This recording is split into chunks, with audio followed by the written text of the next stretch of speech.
Punisher number 2 of this 12 issues run by Jason Aaron was published few days ago with this impressive cover, presenting Frank Castle as the High Slayer of the Hand.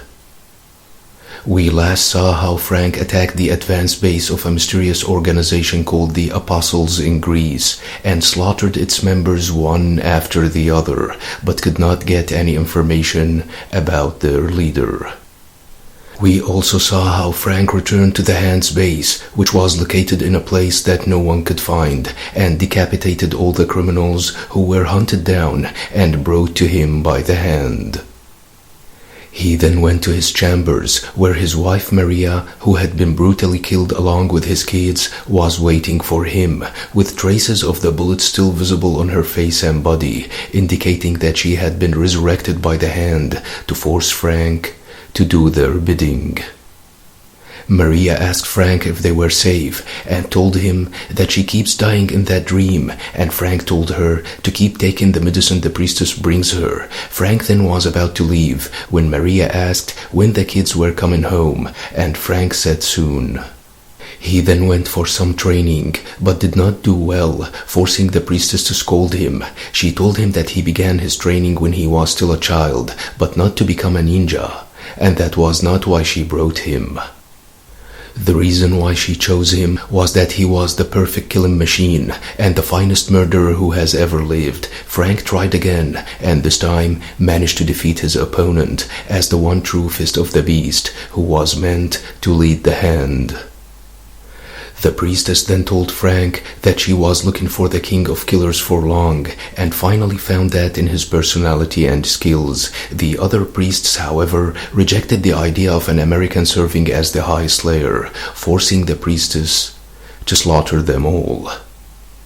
Later on, Frank met one of the apostles, who brought him a weapon called the Banner Cannon as a gift from his master. Frank, however, interrupted the apostle, telling him that he was one of the black market gun runners who supplied terrorists and hate groups with weapons that can level cities, the same apostles he has been hunting down and slaughtering everywhere.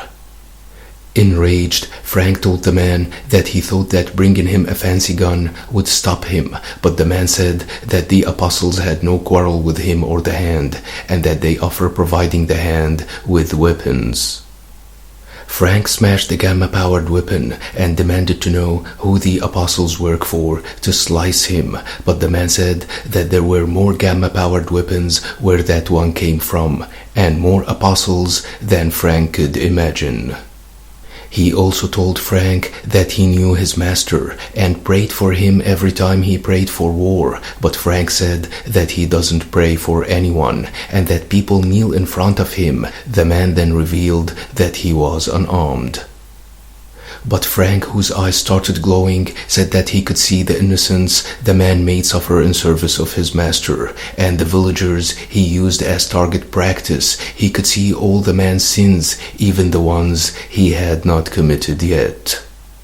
Shockingly enough, the man then opened the stitches in his belly, took out a gun and shot Frank, who was wearing an armor that protected him. Frank then took down the man and told the priestess that there was a bomb wired to his heart, and asked how he could know that.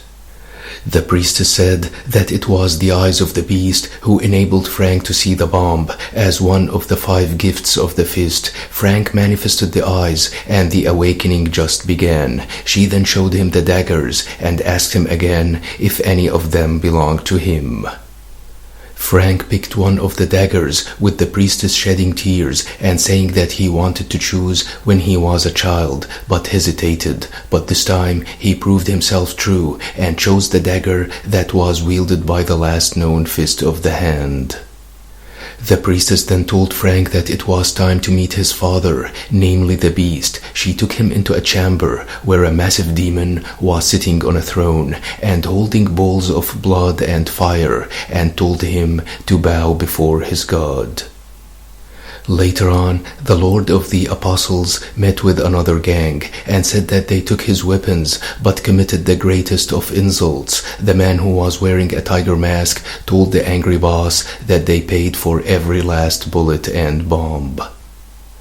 But the boss said that he doesn't care about their money, cause the man insulted his weapons when he did not use them. The man said that the other gang surrendered when they saw their firepower, therefore there was no need to use any weapons.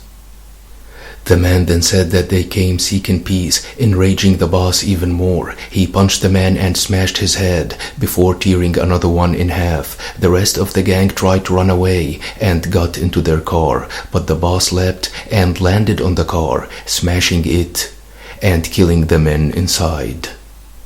He said that he killed the men for using the peace word in his presence. One of his men then said that the tracker of the apostle who went to meet Frank was silenced, which means that he carried out the mission and killed Frank. The boss, however, said that Frank was still alive and that he refused their offer, revealing himself to be no one other than Ares, the god of war, declaring that it would be war on Frank and the Hand before smashing the tiger mask gangster. Jason Aaron keeps repeating everywhere why Frank was chosen by the priestess to become the High Slayer of the Hand, which is a bit boring. Other than that, I think that the plot is solid and the artwork is cool. Can't wait to see how Frank's gonna deal with a powerhouse like Ares. Until then, don't forget to subscribe, share, and like. Thanks for watching and have a nice one.